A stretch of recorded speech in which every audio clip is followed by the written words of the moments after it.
नमस्कार मित्रों। आज हम चर्चा करेंगे कि लोग धर्मांतरण क्यों करवाते हैं। ये भारत देश में धर्मांतरण की बहुत बड़ी एक साजिश चलता है, जिसकी वजह से लोग एक अधिकतर लोग वो हिंदू धर्म को अपने धर्मों में कन्वर्ट करने की कोशिश करते हैं। तो इसका एक कारण होता है कि अपने विचारधारा के लोग जितने ज़्यादा रहेंगे तो उसमें उनको अपने संदेश को पहुंचाना, अपनी चीज़ों को इम्प्लीमेंट करना बड़ा आसान होता है। जैसे कि एक बहुत अच्छा सा उदाहरण है कि जैसे ईरान में भी खमेनी मारा गया, इजराइल और अमेरिका के द्वारा। लेकिन भारत में जिस प्रकार से मातम मनाया गया, हो सकता है कई समुदाय के लोग रहे होंगे, लेकिन न्यूज़ में भी आप लोग देख रहे हैं तो आप लोग अच्छे समझ गए होंगे मैं क्या कहना चाह रहा हूँ।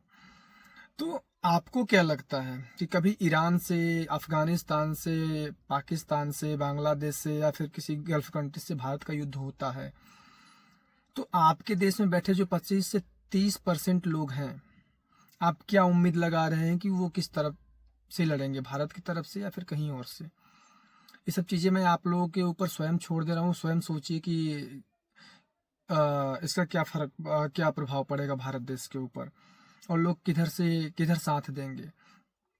तो बस मैं ये कहना चाहता हूँ कि अपने विचारधारा के होना कितना ज़रूरी होता है, ज़्यादा से ज़्यादा लोगों को फैलाव करना। जैसे वेनेजुएला एक देश है, उस पर अमेरिका ने वहाँ के राष्ट्रपति को किडनैप कर लिया, उनके देश में घुस करके। मादुरो करके नाम था उनका, था कि अभी भी है वो जिंदा, बस गिरफ्त में है अमेरिका के। तो आप देखेंगे कि वेनेजुएला जो है अमेरिका पर कुछ भी रिटेलिएशन नहीं कर पाया। क्यों नहीं कर पाया?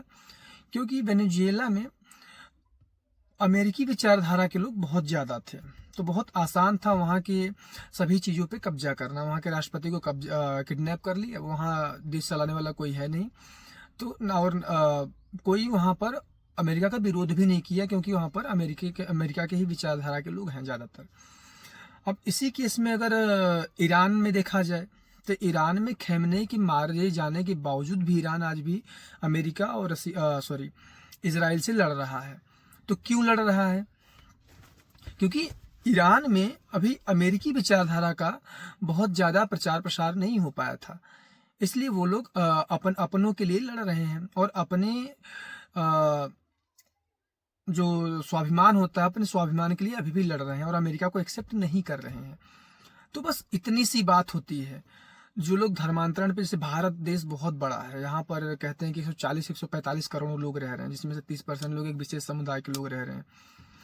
तो मेरा कहना ये है, सोचिए कि अगर यहाँ पर ज़्यादा से ज़्यादा फैलाव किया जाए, जो विदेशी विचारधारा की सभ्यताएं हैं, तो कल को अगर उसकी तरफ रहने वाले, उसकी विचारधारा के लोग भारत में ऐसा कभी आपातकाल आता है तो किस तरफ जाएंगे। तो एक छोटी सी बात होती है कि इसके माध्यम से आप समझ सकते हैं कि लोग धर्मांतरण क्यों करवाते हैं। और जैसा लोग कहते हैं कि भारत अंग्रेजों का गुलाम रहा, ठीक है, तो इतने सारे अंग्रेज तो आए नहीं थे भारत को गुलाम बनाने के लिए। तो हुआ क्या कि एक व्यवस्था बनाई जाती है अपने विचारधारा के माध्यम से, अपने धर्म के माध्यम से, अपने मतलब जो भी उनका अपना होता है, एक व्यवस्था बनाते हैं और लोगों को उस व्यवस्था में सम्मिलित करते हैं। जैसे अभी धर्म के नाम पर हो रहा है, तो कभी पैसे के नाम पर भी होता है और सुविधाओं के नाम पर भी होता है। तो उस व्यवस्था में जब आप एंटर कर जाते हो तो आप उनके गुलाम टाइप के हो जाते हो, जो वो बोलेंगे आपको मानना पड़ जाता है। तो अब सोचिए कि भारत के ही लोगों को अपने व्यवस्था में स्थापित करके भारत के ही लोगों से, भारत के ही लोगों को मरवाया जाता था अंग्रेजों के माध्यम से। आज भी वही हो रहा है। ये कोई हिंदू मुस्लिम की बात नहीं हो रही है, मुस्लिम्स कहीं और के नहीं है। जो मुस्लिम समुदाय है, जो उसमें व्यक्ति लोग हैं, वो भारत देश के ही हैं लेकिन दूसरी विचारधारा को फॉलो करके वो लोग अपने ही लोगों पर अटैक करते हैं, अपने ही लोगों के विरुद्ध चले जाते हैं। तो ये एक विशेष नीति होती फूट डालो राज करो का। तो इसलिए विचारधारा जो होती है बदली जाती है कि आप इस धर्म को छोड़ो, इसको बदलो, और बड़े जोर शोर से इस पे काम किया जाता है।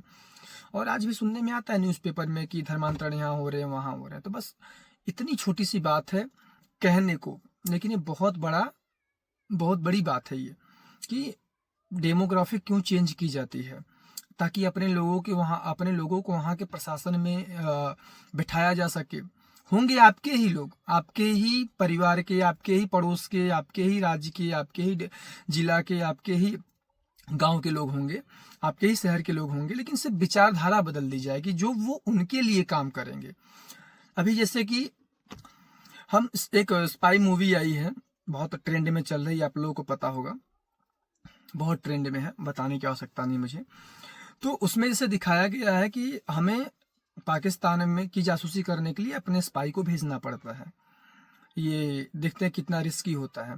लेकिन एक तरीका देखो कि अगर अपने विचारधारा के लोग वहां पर हों, जैसे कि पाकिस्तान की विचारधारा के लोग यहाँ पर बहुत हैं, तो पाकिस्तान के लिए स्पाई करना यहाँ भारत में कितना आसान हो जाता है, क्योंकि वो तो किसी चीज़ के लिए नहीं, क्योंकि वहाँ वो यहीं की है, सिर्फ विचारधारा उनकी वहाँ की है।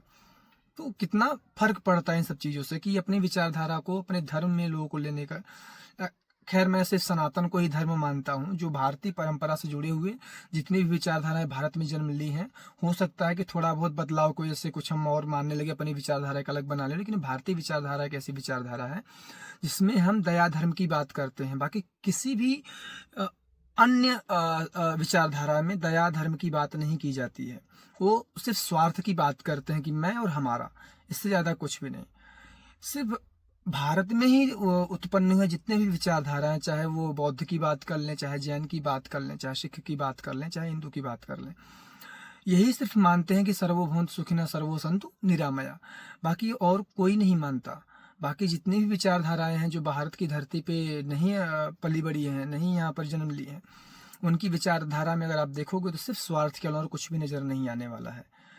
तो बस यही मैं कहना चाहता हूँ अभी, और एक छोटे से वीडियो में बस इतना ही कहा जा सकता है। बाकी आप लोगों के मन में जो कुछ भी प्रश्न उठता है मेरी बातों को सुन के, तो आप लोग अपने विचार को हमारे कमेंट बॉक्स में रख सकते हैं। हम कोशिश करेंगे कि आप लोगों के सारे कमेंट का हम जितने भी आप लोग कमेंट करते हो, और एक व्हाट्सअप नंबर है, उस पर भी आप लोग कमेंट अपना डाल सकते हो, तो हम बैठ के उस पर भी आपसे चर्चा करेंगे। तो चलिए मिलते हैं नेक्स्ट वीडियो में, तब तक के लिए नमस्कार।